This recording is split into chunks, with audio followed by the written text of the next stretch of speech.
Olá! Desafios para a inclusão da pessoa com deficiência. O mês de setembro marca a luta por essa inclusão.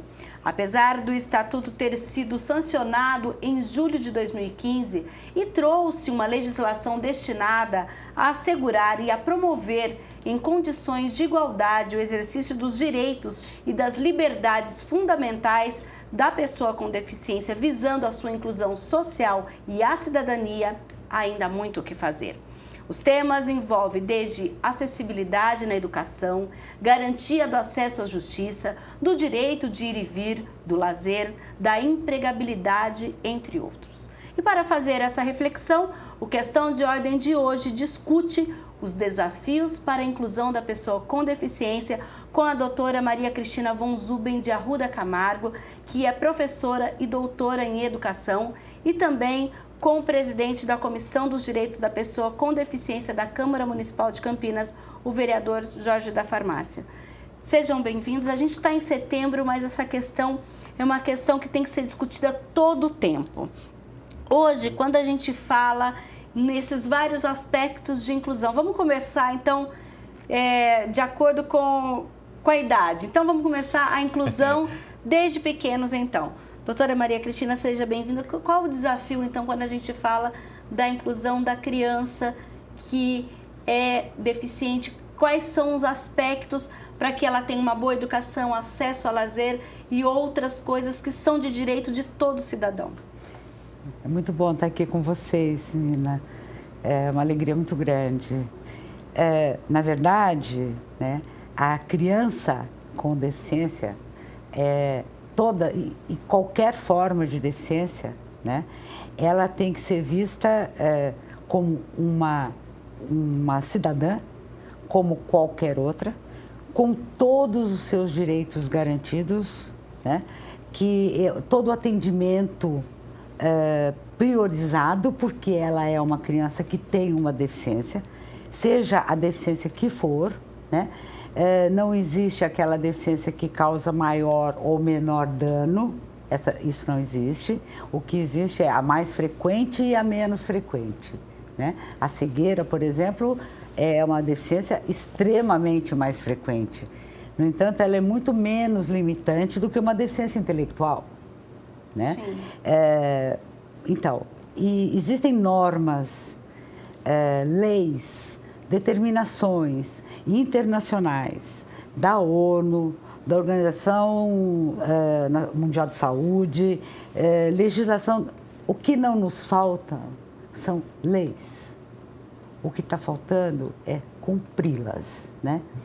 Aí, na hora em que elas começarem a ser cumpridas, a gente vai observar que elas atingem todas as faixas etárias. Sim. Né? Que o bebê tem privilégios, prioridade pela sua condição de dependência, né? Mas também é mais difícil perceber algumas deficiências que são percebidas um pouco mais tarde, né? Quando a deficiência é visual, por exemplo, dependendo da deficiência, é visto claramente logo que ele nasce. Mas se for uma deficiência intelectual, ela só vai se apresentar bem mais tarde, né? Às vezes, essa criança tem dificuldade para amamentar, para ela sugar, interagir com as pessoas. O sugar é uma atividade que depende da normalidade intelectual dela. Enfim, algumas coisas são indicativos. Mas tem criança que tem dificuldade para sugar e não tem nenhuma deficiência, né? Então, mas já aponta para alguns problemas. Na verdade, nós teríamos que ter... o ano talvez deveria ser feito de setembro, né? E a gente pudesse ter permanentemente, uns 12 né, meses aí, né? uma comissão, né? Que não é só para fiscalizar, não, é para facilitar a inclusão de pessoas com deficiência a partir da acessibilidade, né? A nossa cidade, as cidades têm que ser acessíveis, sim, as escolas têm que ser acessíveis, o espaço tem que ser acessível, o espaço público tem que ser acessível. Desde o bebê? Sim, desde o bebê. Desde o bebê. Certo, doutora. Agora eu vou falar com o vereador Jorge da Farmácia. Seja bem-vindo, vereador. E a gente, quando fala nessa questão de evolução e de tantos desafios, a gente tem aqui Quando a gente fala em época, olha, a primeira fase no Brasil foi marcada pela intolerância às pessoas deficientes. A discriminação era total, eles eram considerados impuros, marcados pelo pecado e pelo castigo divino. Nesse período, as pessoas com deficiência eram segregadas da comunidade, muitas famílias escondiam que tinham um familiar e outras, inclusive, eram mantidas em instituições e até instituições em condições precárias. Depois a gente teve uma segunda fase que foi marcada pela invisibilidade dessas pessoas, com total desprezo a elas, pela sociedade, eu digo. Numa terceira fase, passou-se a praticar o assistencialismo. As pessoas eram vistas como doentes, uma fase pautada, portanto, por uma perspectiva médica. E a quarta fase é marcada por um momento em que começa a observar a visão de direitos humanos das pessoas com deficiência como um sujeito que tem todo o direito como qualquer outro cidadão. Nessa fase, há uma ênfase na relação da pessoa deficiente com a sociedade e com o meio a qual ela está inserida. Há uma mudança metodológica no qual o problema passa a ser do meio e das pessoas, e não apenas do deficiente, que antes era mais fácil segregá-lo. Agora, foi como a senhora falou, a gente tem que garantir essa acessibilidade. O que dá para a gente falar dessa evolução, vereador? O senhor que é o presidente da comissão e sempre discute esse tema aqui. Olá, que eu agradeço mais uma vez a oportunidade. Doutora Cristina, seja muito bem-vinda aqui na nossa casa. Eu sempre trabalho aqui, desde quando, acho que é o segundo biênio que eu sou presidente da Comissão das Pessoas com Deficiência e Mobilidade Reduzida. E o meu trabalho é o trabalho da inclusão. Como a doutora comentou aí em relação aos parques, aqui em Campinas, infelizmente, nós temos um parque só que foi instalado, que é um parque adaptado, que foi ali na pedreira do Chapadão. E a Mirna até se recorda que para mim foi uma festa, foi um ganho, mas imagina uma cidade de Campinas ter somente um parque, então é muito pouco. Mas eu tenho já a garantia da secretária e do prefeito que até o final do ano vai instalar mais 4 parques adaptados aqui na nossa cidade de Campinas. Eu sempre comento isso, Cristina, porque eu frequento os parques, eu acho que todos os pais deveriam de levar suas crianças para brincar em parque, para sujar a mão de terra, para subir na pedra, para subir na árvore, que criança tem que ser criança. E para que a gente consiga cada vez mais tirar a criança dos eletrônicos, que eu acho que é um desperdício total. Porque hoje em dia você chega em casa, as crianças estão com celular, TV, então a gente tem que frequentar os parques. Então, voltando aos parques adaptados, como a senhora comentou, sem dúvida alguma a Câmara aqui, através da minha presidência, a gente vem cobrando constantemente o Executivo. E agora, nesse último semestre, agora de 2018, vão instalar mais 4 parques aqui na nossa cidade de Campinas. Eu tenho uma lei minha também, que é 15177, que justamente no mês do Setembro Verde, mas como a senhora comentou, eu acho que estou junto, acho que tem que ter 12 de setembro verde todo ano, que não é somente o mês que nós devemos de trabalhar e conscientizar as pessoas. Como a Mirna bem colocou também, eu acho que nós temos que fazer um trabalho com nós também, que infelizmente as pessoas ainda não conseguem enxergar uma pessoa que tem qualquer tipo de deficiência como uma pessoa normal. Que ela consiga sim fazer as suas tarefas, porém no tempo dela, cuidar dela e ser inclusiva. Vamos incluir sempre essas pessoas no nosso dia a dia, tanto na brincadeira, o quanto de você se divertir. Nós estávamos comentando recentemente que tem um shopping nosso aqui que está fazendo umas peças em libras, em audiodescrição. Isso é importantíssimo para a nossa cidade de Campinas. Isto é inclusão e esse é o tema que eu sempre trabalho aqui na Câmara Municipal. Tá certo. Então, a gente está falando aí da questão da criança.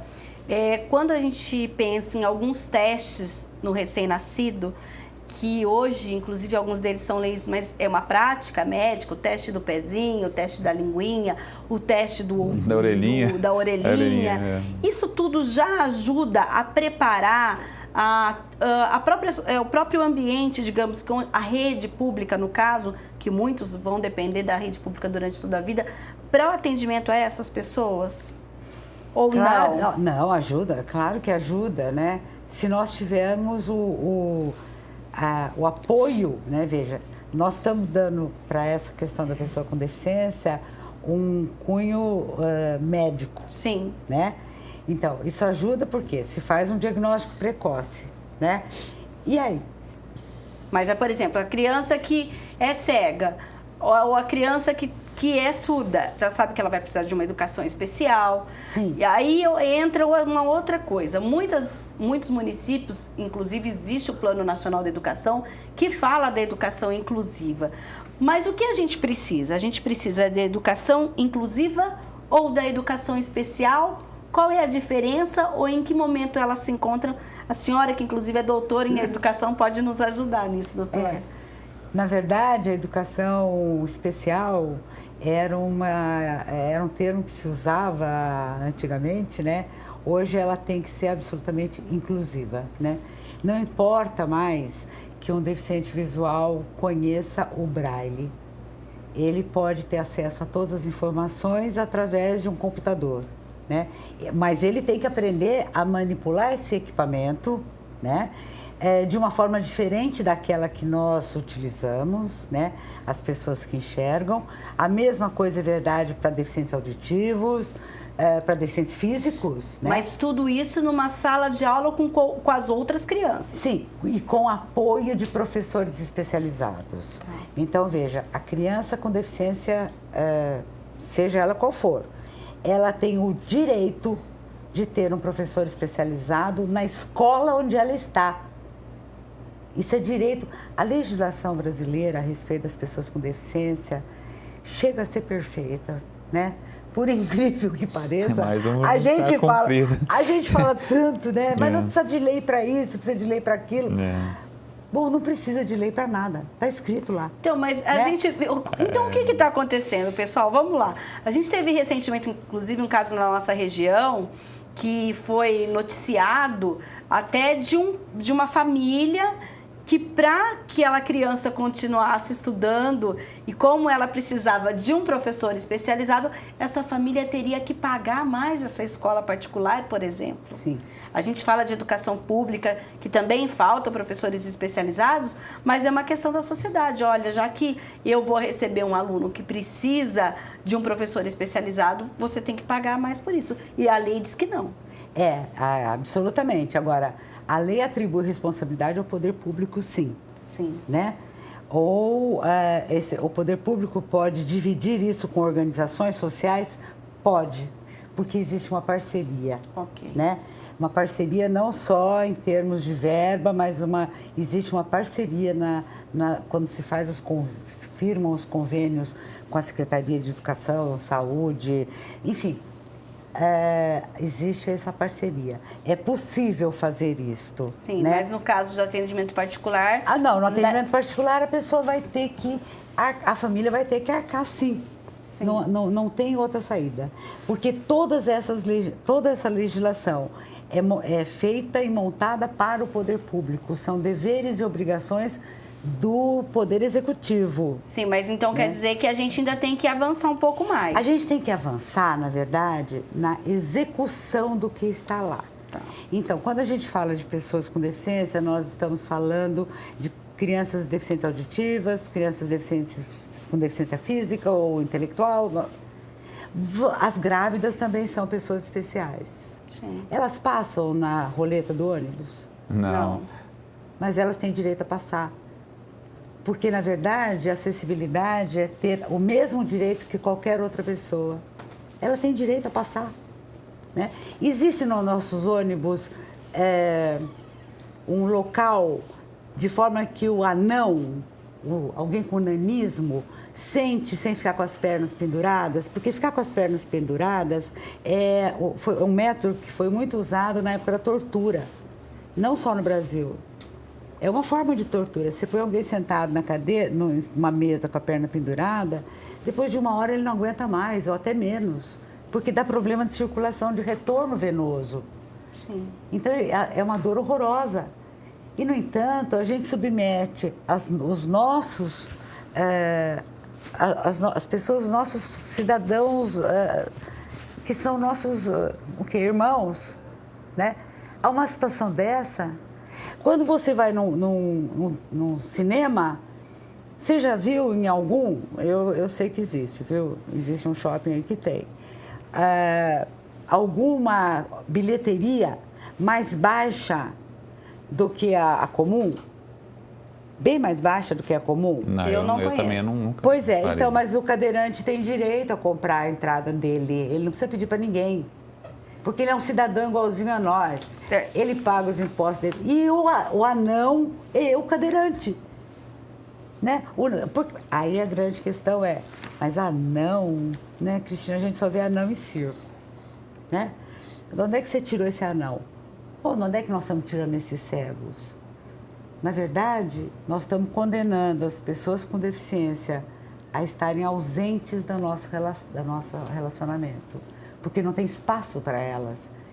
E acho que isso tem um cunho assim de, também não quero. Né? Se a sociedade não me quer, também não quero. E onde é que eles estão? Estão fechados dentro de casa.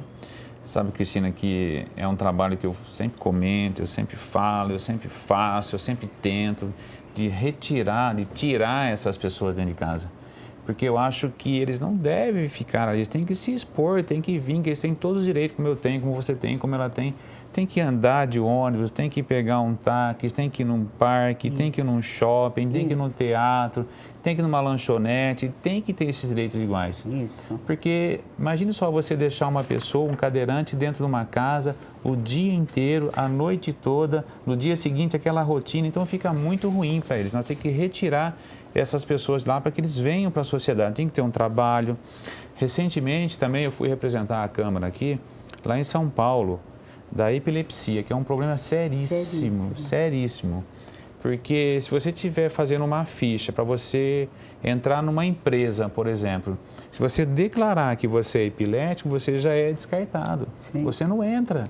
E se você não falar que você tem a epilepsia, o que acontece? Você entra na empresa, a primeira crise que você tem, eles dispensam você. Isso. Então, são fatos muito sérios. É como se a nossa sociedade não quisesse aceitar que muitas dessas de doenças, né, aí, indo para a saúde, muitas dessas doenças que levaram a situações de surdez, né?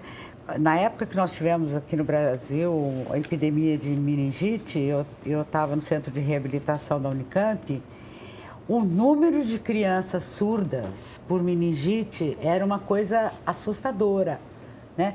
Então, é como se a gente estivesse dizendo assim, olha, o problema não é nosso, quando na verdade é assim, é de saúde pública. As doenças que causam essas situações são todas de saúde pública. Não é então, só depois.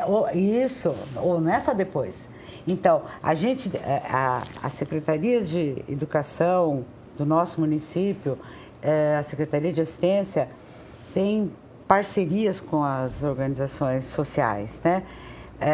É preciso que outras também tenham, para que a gente possa realmente incluir, né? Sim. Realmente incluir essas pessoas, para que a gente possa trabalhar até em cima de que doença é essa, o que foi que aconteceu e como é que nós vamos trabalhar, para trabalhar junto.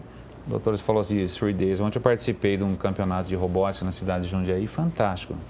Tinha lá por baixo aí mais de 600 crianças. E robótica, eletrônico, carrinho daqui, manuseio de lá e tal. Aí fez tudo desde as 7 da manhã, aí foi para o encerramento às 6 da tarde e eu lá. Aí eu percebi que tinha uma intérprete de Libras fazendo os sinais para um determinado menininho que estava sentado ali. Isso. Aí eu falei, nossa, que coisa bonita. Eu, como trabalho nessa área aqui em Campinas, eu fiquei imaginando, falei, nossa, fantástico. O cara fazendo o encerramento, ele falando e a moça fazendo a Libras para aquele menininho. E ele participou do campeonato de robótica. Olha que coisa fantástica. Inclusão. Bacana. Bom. Mas, então, para isso, é preciso que ele tenha essa professora ao lado dele. E não é uma vez por semana. Todo dia. Todo dia. O máximo de tempo possível. Né? Certo. Não é assim, eventual. Né? Se as crianças que têm todos os sentidos e o corpo perfeito vão para a escola todos os dias e todos os dias são estimulados, como que uma pessoa que tem uma deficiência né, não precisa disso? Né? Não, para esse aqui, olha, 2 vezes por semana tá ótimo. Né? Já é uma exclusão. Mas é lógico. Tem que ser todos os dias. Eu alivio, eu cumpro o meu dever legal de poder público, né? Eu faço lá um convênio, mas a gente só cobre tantas crianças. Né? Ou melhor, e tantas horas também. Tá certo. Doutora, daqui a pouquinho a gente vai falar um pouquinho mais, porque, pelo jeito, um programa só não vai dar pra gente conversar tudo. Mas o Questão de Ordem volta já, não saia daí.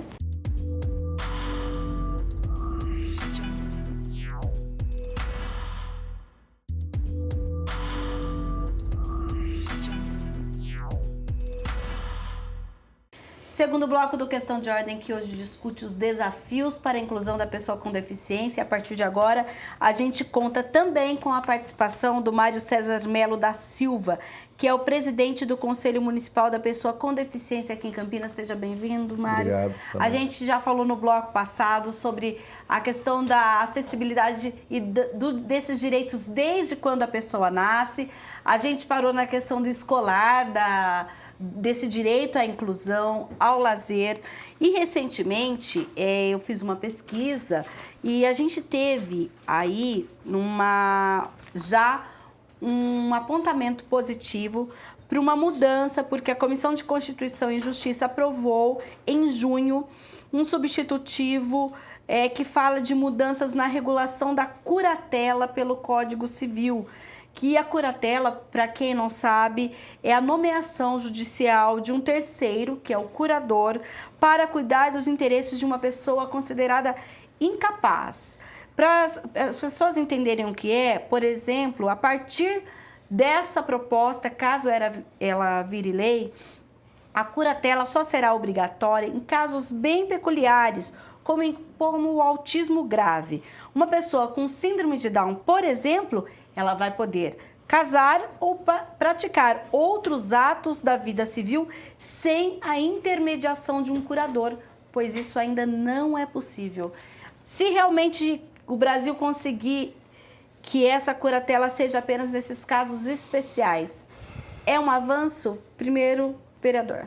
Sem dúvida alguma. Acho que Down a gente acompanha, uma Cristina, um Mário, todos nós acompanhamos aqui.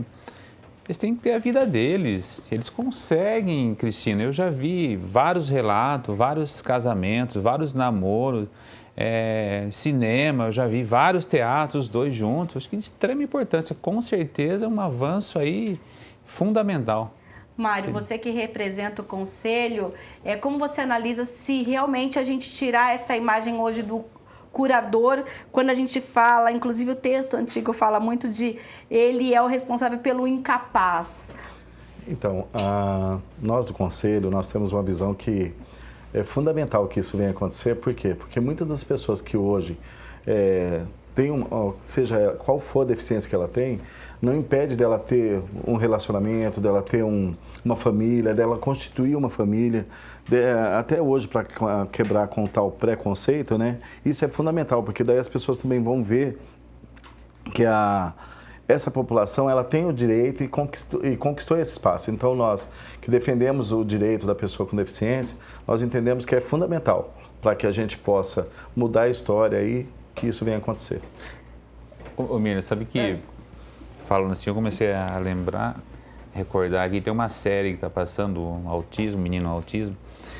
Eu acho que o grande problema mesmo são justamente os pais, que retêm, segura, não deixam a criança deslanchar. Recentemente, inclusive, eu vi que teve um médico que se formou autista. Essa questão do que a gente falou das fases no bloco passado, ainda de considerar a pessoa com deficiência como incapaz, isso ainda é muito latente na nossa sociedade. O problema, eu acho que somos nós, eu acho que os pais, as mães seguram, não deixam a criança.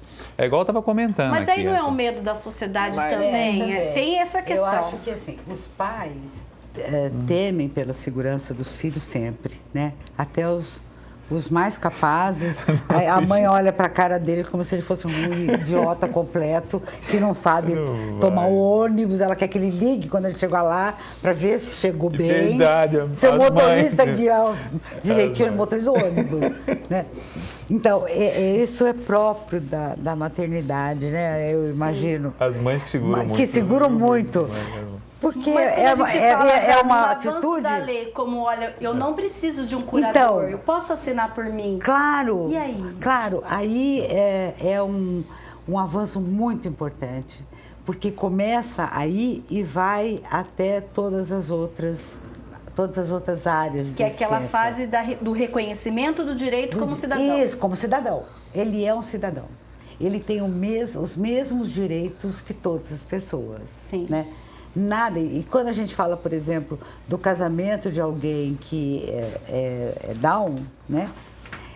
Eu me pergunto se esse indivíduo não é muito melhor informado, se ele teve a educação adequada, a estimulação correta, na idade certa, se ele não está muito mais preparado para esse casamento e para assumir essa família, do que muitas pessoas que moram em regiões ribeirinhas, em regiões pouco habitadas desse país, que não tem informação nenhuma, né? Que não tem escola.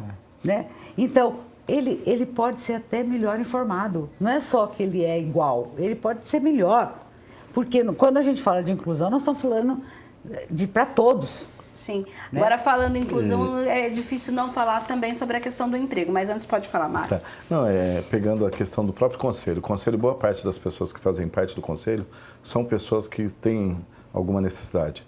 E aí, dentro dessa realidade, você vê que eles vão ali, se defendem, faz a defesa, faz a busca da melhoria de qualidade de vida deles, busca a questão da política em torno, para cima deles, daquilo que eles necessitam. Eu acho que isso é o que vai dando ganho para que eles possam demonstrar que a sociedade tem que encarar eles do jeito que são. Sim. Entendeu? Então, nós, como representantes do Conselho, nós temos muito isso de dar liberdade para que eles possam correr atrás dos direitos deles para que isso aconteça, entendeu? Agora, quando a gente fala, por exemplo, daqui a pouco eu vou falar um pouco do emprego, que eu já mencionei, mas já que você falou da acessibilidade, eu lembro que quando a gente pensava Campinas, a gente pensava o quê? Em calçadas acessíveis. Lá atrás, né? A gente falava, a gente precisa ter calçada acessível. Hoje a gente pensa em calçada acessível, em um intérprete de Libras, quando vai num estabelecimento público que precisa ser atendido e ele não precisa mandar alguém lá fazer o protocolo para ele quer ser atendido. Claro, né? Ele é um cidadão como isso. Ele quer ter um cardápio em braille, porque ele quer ter o direito de escolher a sua comida sem que tenha alguém que leia para ele e ele faça isso. Perfeito. Então, isso passa por muitas questões hoje, além daquela calçada que a gente pensava lá atrás. E veja bem, a questão do cardápio, por exemplo, é uma coisa muito interessante. A Provisão tem uma gráfica braille, né? E a gente, aliás, é a única gráfica desse padrão que existe aqui. E nós fazemos os cardápios que são obrigatórios por lei no nosso município. Fazemos, aliás, assim, muito bonitos. A gente tenta fazer igual, a gente faz igual que usado pelo restaurante.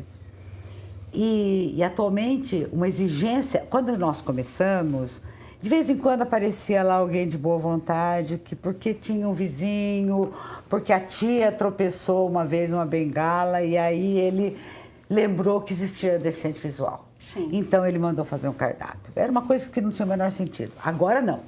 Agora a prefeitura não dá o vará de abertura se não apresentar o cardápio braille ou o recibo lá da nossa gráfica de que ele mandou fazer.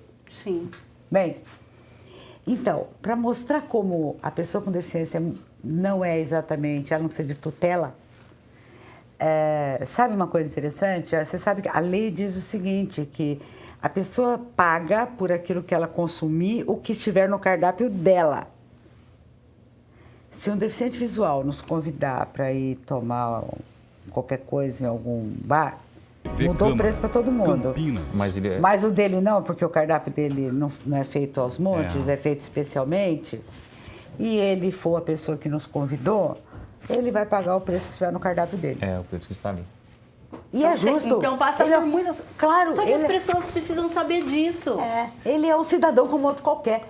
Aquele senhor, dono daquele comércio, entregou para ele um cardápio com aquele preço. Foi ele que trabalha aqui na prefeitura, por exemplo, ou na Câmara, e que nos convidou, depois de uma reunião, estou imaginando aqui, né? Para irmos acabar a conversa num bar.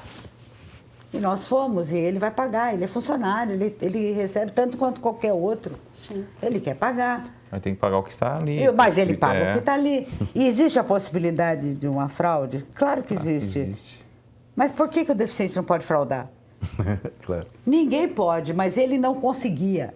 Não era que ele não fazia porque ele era o honesto. Eles são iguaizinhos qualquer um de nós. E, portanto, eles têm os mesmos direitos e as mesmas obrigações. Sim. Né? Não são só os direitos.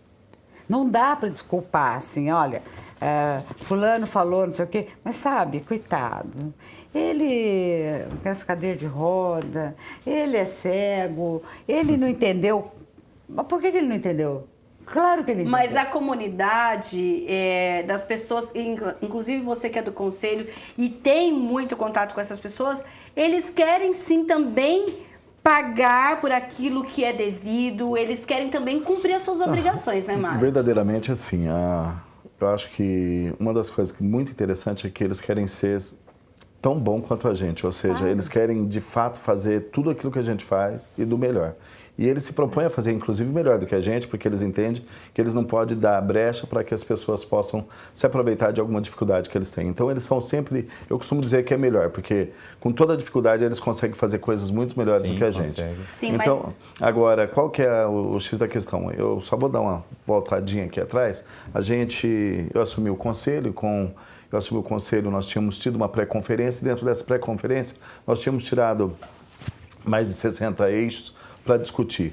Logo que nós assumimos, nós separamos isso em grupo, dividimos na questão de trabalho, na questão de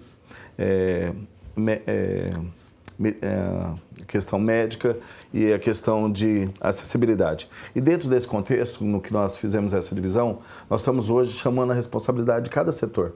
Então, nós do Conselho, nós tivemos na última reunião que nós tivemos agora, nós dividimos grupos, onde esses grupos estarão fazendo o documento que vai estar encaminhando para secretarias, Secretaria de Educação e Esporte, ou seja, todas as secretarias, onde nós já tiramos as prioridades A, B e C, ou seja, prioridade necessária de imediato, a mais mediana e a mais para a final, para garantir que assim a gente já possa chamar todas essas discussões. E uma das coisas que está focando é a questão do emprego. Por que está focando essa questão do emprego? Já pegando o que você vai colocar daqui a pouquinho. Porque hoje, boa parte das empresas, elas teriam que cumprir a lei, teriam fazer com que 1% dela atendesse essa população, e quando elas atendem de qualquer forma. Então, nós estamos criando um órgão, uma condição para fiscalizar essas empresas que estão fazendo isso. Nós já tínhamos conversado com o vereador já tinha se colocado à disposição de ajudar a gente nesse aspecto, para que a gente possa chamar essa responsabilidade de estar acompanhando, porque muitas pessoas acham que deu emprego e resolveu o problema. Não. Eles acham que colocou aquela cota, já está definido, pronto, está legal perante a lei, mas não é por aí. Não é? E essa questão do emprego é séria. É muito sério, porque, na verdade, se sabe que as pessoas deficientes trabalham em Campinas há muitos anos, né? Certamente há mais de 40 anos.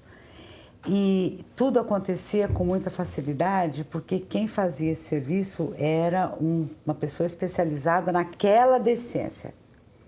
Então, a Coca-Cola teve em Campinas os cegos trabalhando lá. Nossa, sim, porque quem fazia a verificação lá dentro de que atividade essa pessoa poderia fazer, para ser eficiente, igualzinho aos outros, não é só dar emprego.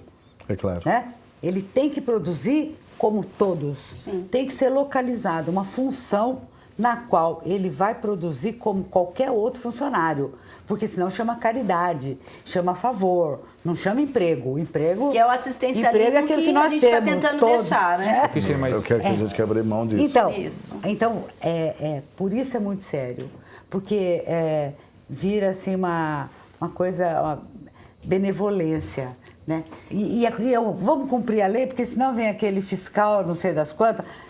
Não é nada disso. Mas, Maria Cristina, você sabe que recentemente em um outro programa a gente entrevistou a juíza do trabalho e ela falou que é algo muito árduo, inclusive eles têm uma comissão a respeito disso, de fazer esse trabalho de certa forma, sensibilizar o empresário, porque ainda, às vezes, o empresário fala, eu prefiro pagar a multa. Então, a gente deveria fazer algum movimento para aumentar essa multa, então, o mas cara a não gente consiga. tem que juntar, né, as informações que estão aí disponíveis, né? Não precisamos buscar experiência de nenhum município. Campinas tem essa experiência, né? Eu, quando me formei na faculdade, tinha na minha classe um rapaz cego que ia à aula de manhã, trabalhava na Bendix. Depois do almoço, ele almoçava no centro acadêmico, ia para a Bendix e repunha esse horário diurno com horário noturno. Ele trabalhava 1 minuto a menos que os outros funcionários. E assim ele casou, constituiu a família dele, enfim, igualzinho. Então, não existe uma relação de favorecimento. Sim. A hora que o empresário sabe, porque esse é o papel dele, essa é a responsabilidade dele frente à empresa, que ele não vai contratar um funcionário que só vai dar despesa e que ele, cada reunião com o chefe dele, ele vai ter que inventar uma desculpa, ele vai ter que pegar a lei de cota, ele não vai ter que fazer nada disso. Ele contratou uma pessoa que produz tanto quanto qualquer outro. Sim, mas infelizmente hoje ainda há casos, o vereador lembra o ano passado a gente teve aquele dia do CEPAT, que nós tínhamos aí mais de 100 vagas, não era isso, vereador? E nós tivemos pouquíssimas contratações. O que aconteceu? Então, foi o dia D que nós fizemos lá. Nesse dia D, o ano passado nós fizemos um dia, esse ano vai ser 4 dias, mas aí o que acontece? Porque, assim, chega lá, o pessoal vai lá, mas não é assim mesmo. Faz a inscrição, não é assim. Chamado, chama lá 500 pessoas, mas contratam 5, 6 pessoas. Mas tem um erro de base. Contrata aquele que o fiscal já passou lá e já sabe que ele não tem, que vai voltar. Ele sabe que eu... Aí ele contrata. O problema é que você tem que preparar o deficiente para aquela função. A qualificação, você tem que qualificar a pessoa com deficiência como qualquer outro funcionário. Só que um vai aprender em meia hora, ele talvez demore 1h30. Aquele que eu falei. Ele tem que ter autonomia para ir para a empresa, porque se não pode começar aquela história de, olha, tem que um carro vir me buscar em casa. Hoje você pega, empresa, por exemplo, você pega o jovem aprendiz, ele para ele entrar no mercado de trabalho, ele vai para a empresa, ele vai fazer durante uma semana o trabalho que ele tem que se fazer e um dia ele vai fazer formação naquela área que ele vai estar. E hoje você pega, por exemplo, a pessoa, ela foi a vida inteira, as pessoas já excluem ela porque ela tem uma certa deficiência. Sim. Aí quando ela vem para o mercado de trabalho, ela vem sem preparo nenhum, condições nenhuma, porque nós não temos nada que possa dizer assim, qualificamos ela ali para que ela tenha noção do que é um computador, do que é uma formação, do que é aquilo. Ela vai para um subemprego. Então, chegar lá, o que ela vai fazer? Ela vai ficar sentada, olhando numa portaria. Ela, sabe, são coisas que não vai engrandecer o ser humano que está ali atrás daquela função. Então, eu acho que o grande problema nós teríamos que exigir que tivesse, de fato, a lei cumprida, mas que a própria empresa também formasse esse cidadão para que quando ele saísse dali, qualquer outro mercado de trabalho que ele venha disputar, ele tenha condições de disputar. Então, eu acho que uma das questões que nós temos, eu acho que assim, todos os órgãos, seja ele estadual, municipal e federal, garantir que a gente tenha mais formação. Por exemplo, hoje nós temos o Senai, que é um órgão que forma muitos trabalhadores. Não custaria ter ali uma condição de fazer uma qualificação para pegar o deficiente. Mas qualificação de fato, porque nós já tivemos outros testes, outras vezes, onde até levamos lá, eles chegam lá, lá mesmo existe um preconceito, onde eles excluem as pessoas de estarem junto com os deficientes, entendeu? Tá, a gente está falando de inclusão e exclusão ao mesmo tempo. E é algo que, na verdade, até em função do estatuto, que ainda, apesar de nós termos aí gente que luta há muitos anos, mas ainda é algo novo. Em que momento que a gente vai conseguir transpor essas barreiras? No momento em que a gente entender que esse empresário, ele não tem qualquer interesse em colocar um funcionário que não produza como todos os outros, porque esse é o papel social dele. Ele tem que fazer aquela fábrica produzir. o papel de incluir a pessoa com deficiência não é o papel dele, né? É o papel do poder público, né? Porque toda legislação diz respeito, eu já disse isso, ao poder público. Tudo diz respeito a ele. Então, essas medidas têm que ser tomadas junto com um técnico que avalie isso. Porque na medida em que o próprio deficiente vai para aquele serviço e ele mesmo acha que dá para fazer, ou o funcionário que está do lado também acha, aí ele sai fazendo, olha, a gente está pondo o pescoço a prêmio. Porque ele pode sofrer um acidente e a penalidade para isso é gravíssima, porque você colocou uma pessoa com deficiência em risco. Mas... É lógico que os empresários querem cair fora, porque o risco é muito alto. Agora, na hora que vai um técnico junto, né, avalia toda a operação, eu vou falar uma coisa para vocês que é muito interessante. Sabe o que acontece quando o deficiente visual está num ambiente e que pega fogo?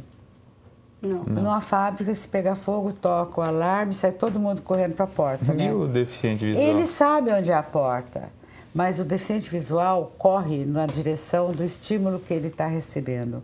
E o calor do fogo é maior do que o alarme. Ele vai correr em direção ao fogo. Nossa. É preciso que a gente saiba dessas coisas para chegar com alguém numa empresa e dizer, meu senhor, ele vai trabalhar aqui. Olha, nós colocamos deficientes visuais até na IP, né? Estou falando até porque não é nem Campinas, né? Foi o rapaz que escolheu, porque ele chegava mais cedo, dava para ele ir à noite para a faculdade. E os outros serviços não permitiam. Terminava no horário que não dava tempo, embora fosse Campinas. Então, é preciso que a gente entenda que cada deficiência tem técnicas específicas para isso, né? Que é preciso a gente ter uma comissão, um grupo, ou alguma coisa desse tipo, sim, que apoie iniciativas do Conselho. Cristina, deixa eu fazer uma pergunta. Sabe? A provisão, ela não consegue preparar esses deficientes visuais para o mercado de trabalho? Claro, nós fazemos isso. Aí essas empresas não vêm atrás da provisão para que você consiga colocar... Uma parceria direta? Uma parceria, uma pessoa assim que consiga desenvolver aquele trabalho. Elas vêm e nós colocamos.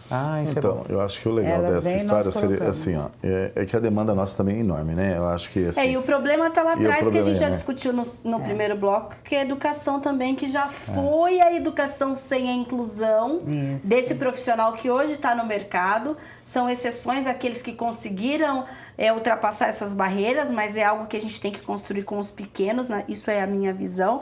Mas esse profissional que hoje está no mercado teve um problema lá na educação básica já. Então, mas eu acho que o legal da gente levantar nessa história é o seguinte: hoje nós sabemos assim, a mídia ela não mostra. Não. Né? A mídia ela não demonstra o que está acontecendo. Então eu acho que assim, uma das coisas que seria importante é exemplo disso. Você pode pegar as grandes empresas hoje da mídia, quantos funcionários ela tem que ter deficiência? Na maioria das vezes, ela não tem. Então, uma das coisas que a cota é de 2% a 5%. Né? Ela acaba não tendo, mas não cumprindo essa questão. Então, eu acho que assim, e uma das coisas que seria interessante é ela até demonstrar que ela está fazendo isso, porque a gente teria, porque dificilmente alguém quer mostrar essa dificuldade que existe no nosso país. Isso daí é meio escondido.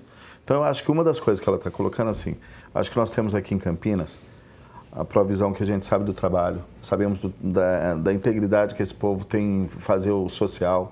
Eu acho que seria importante a gente criar parcerias, criar vínculo entre o poder público e essas entidades, para que a gente possa qualificar o nosso profissional. O próprio CEPAT pode fazer isso, eu acho que a gente pode fazer parceria. Nós tivemos em alguns momentos, anos atrás aqui, que o Senai foi para as comunidades fazer algumas ações que daria para se fazer. Hoje, por exemplo, na região do Ouro Verde, nós temos ali uma escola que ela atende 25 crianças portadoras de necessidade especial. A escola não tem nada assim que pudesse atrair. Hoje nós estamos com uma parceria junto com a secretaria, junto com o vereador, estamos levando parques infantis próximos a essas escolas para que as crianças possam ter alguma ação para começar a desenvolver em parceria junto com a criança normal, não digo normal, a pessoa que não tem problema nenhum, para estar junto, entendeu? Para evitar esses confrontos que nós temos no dia a dia. Inclusão de a verdade. inclusão de verdade. Então é isso que a gente quer fazer. Fazer com que a mídia apresente, que a população aceite isso do modo legal, porque eu acho que é fundamental. Nós sabemos que hoje boa parte da nossa população continua sendo excluída de muita coisa que poderia estar sendo diferente. Você sabe que eu penso que, como em tudo, né, é preciso entregar essa questão e outras nas mãos ou com assessoria de pessoas com preparo verdadeiro, né? A gente já viveu situações... Esse rapaz que eu falei da Coca-Cola, o que ele fazia quando ele entrou lá era tirar as garrafas quebradas, era de vidro, né? A Coca-Cola, ele tirava as garrafas quebradas de uma esteira. E aí, quando o diretor disse para a professora dele, que era minha mãe, que era uma figura... Tá perdendo, Mas aqui ele não pode trabalhar, dona Terezinha, porque ele pode cortar as mãos. Ela falou assim, as mãos de um deficiente visual têm que ser protegidas sempre. Ele falou, então, ele falou, com certeza o senhor tem uma luva aí, não? Ele vai pôr luva. E aí como é que ele vai perceber que pelo tato que não está quebrado? Ela falou assim, do mesmo jeito que todos os seus funcionários, porque eu estou aqui faz 2 horas e não vi nenhum olhando, eles passam a mão e já sabem que está quebrado, já tiram e continuam conversando. O cego vai fazer a mesma coisa, eles não estão olhando.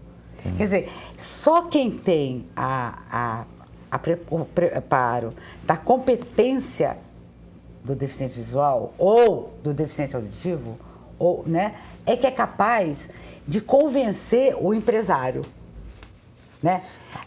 Tem a cota, é aquilo que a Mirna falou. Muitos vão responder, eu prefiro pagar... Paga a multa. Eu prefiro pagar a multa, né? Nós conseguimos colocar um deficiente visual na IBM, não, IBM, sabe aonde? Numa área de extremo sigilo. Ele era, para eles, a pessoa ideal. Eles estavam desenvolvendo uma tecnologia e quando nós chegamos lá, foi um tal de empurrar a gente para aquela área.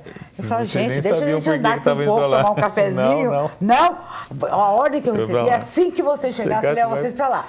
Que era para a gente não ver mais nada. Ou seja, a gente está finalizando o programa, infelizmente não dá tempo, mas nessa questão do emprego, há várias questões com desafio, mas o emprego qualificação, encontrar competências com demanda, para a gente poder começar a fazer com que as pessoas com deficiência tenham também bons empregos. Isso. É isso, não basta ter só um trabalho, né? Não. E Campinas... Não é somente para cobrir cota, vai lá, trabalha e produza para a empresa. E empresários com sensibilidade e responsabilidade com a população que mais precisa. Nós tivemos em Campinas um deficiente visual que fez concurso, foi aprovado e foi trabalhar numa secretaria. Uns dias depois, o diretor da secretaria ligou para a coordenadora do centro de reabilitação e disse, olha, ele não faz nada aqui. Ela falou, eu vou aí tentar ajudar, agora vamos combinar uma coisa? Ele falou, sim, senhora, se ele não fizer nada, ele faz o mesmo que todos os seus funcionários. Nossa. Ficou pra... E era verdade. Os funcionários... Ou não. Ele falou, a senhora tem razão. Eu falei, só porque... Aí ela disse, só porque ele é cego, ele tem que trabalhar. Os outros seus funcionários, não, né? Ele tem. Todo mundo. Ele passou no mesmo concurso que os outros fizeram. Igualzinho, só que ele fez em braille, né? Então, é preciso que a gente também não exija dele o que não se exige nem de alguém que não tem deficiência. Né? Vamos exigir na medida correta. Ele é um cidadão como outro qualquer. Ele tem obrigações e tem direitos. Sim. E aí a gente vai ter que achar o caminho correto. Tá certo. Doutora, a gente está nos minutos finais. Desculpa, e eu não apresentei a senhora, mas todo mundo já falou da Provisão. A senhora quer deixar o telefone de contato, algum contato da Provisão? Fique à vontade. A Provisão trabalha com pessoas deficientes visuais, desde bebê até idosos. Ela faz um trabalho que só ela faz, que é de estimulação visual, o que significa devolver a visão a pessoas que têm baixa visão. não é porque a gente trabalha com cegos que a gente acha que não enxergar não tem importância. Tem sim. Então, muitos deles voltaram a enxergar quando a sua visão era inútil e passou a ser uma visão útil. O telefone de lá é 3254-4648. Vocês vão achar uma equipe de primeiríssima qualidade, envolvida, estudiosa, participante e disciplinada.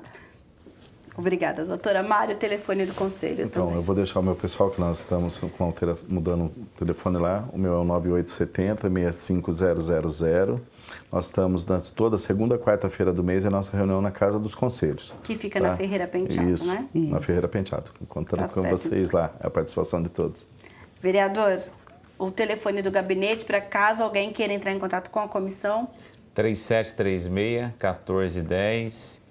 E comentando um pouquinho mais desse mês de setembro, eu venho fazendo um trabalho aqui na Câmara desde o ano passado, tentando levar a inclusão, Cristina, e eu, graças a uma parceria é sempre bom, com o Shopping das Bandeiras, e nós vamos poder lá exibir um filme em Libras, ao vivo.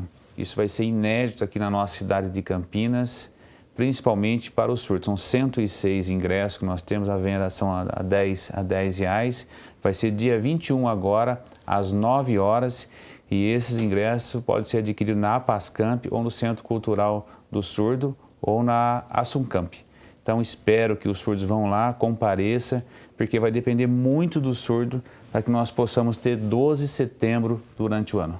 Tá certo. Então, lembrando que o nosso programa, como ele é reprisado, às vezes você vai ter assistido depois do dia 21 de setembro, outros programas, e o nosso telejornal vai contar como foi essa primeira experiência de Campinas com o cinema com intérprete em Libras, mas todas as atividades do Setembro Verde estão no campinas.sp.gov.br/Setembro Verde ou ainda pelo telefone 19-3236-4895.